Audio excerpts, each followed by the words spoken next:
video, I'm going to be comparing the Wolfman franchise to the Dracula franchise. You got two different Universal monster franchises here, like the Mummy or Frankenstein. However, I have not actually seen any of the Dracula or Wolfman films, unlike Mummy and Frankenstein, where I've seen some of those movies. Even when it comes to The Invisible Man, for example, I've seen the original film. Now, when it comes to the highest score for each franchise, in the case of Wolfman, the original movie from 1941 has a 91%.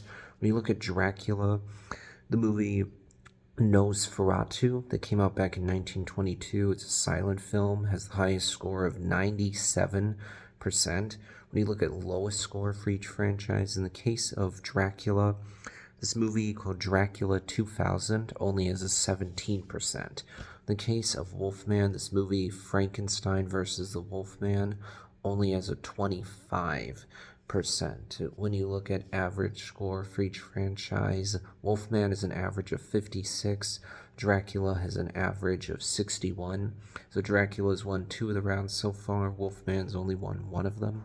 When you look at gap between highest and lowest score, in the case of Wolfman, you have a gap of 66. In the case of Dracula, you have a gap of 80. So gap's lower for Wolfman, so it does win this round, meaning the franchises are actually tied right now going into the final round. And for me, I actually think this one is not particularly hard at all. It's pretty simple, honestly, because the last Wolfman film came out in 2010. That was over 10 years ago, and it was not a success. Only has a 33% of Rotten Tomatoes. It wasn't very well received. Whereas when it comes to the Dracula franchise, first of all, new movies in this franchise came out in 2023, just last year. And you got this movie called El Conde, that's actually a Chile film. That is an 82% of Rotten Tomatoes. Then you have this movie called The Last Voyage of the Dementor, which is an adaptation of one chapter from the original Dracula novel. Has a 50%. So not as successful, but 50% isn't a terrible score. At least it's not too far away from being fresh. And then you got this movie Renfield, which has Nicolas Cage as Dracula. That one is a 58%, which isn't that good, but at least it's almost fresh.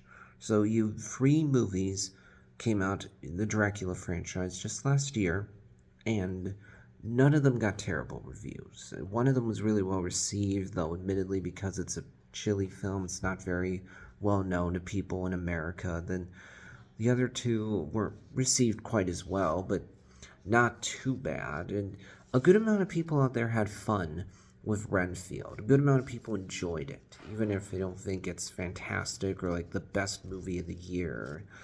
So it's pretty obvious which franchise is better. I mean, Dracula is just more relevant right now.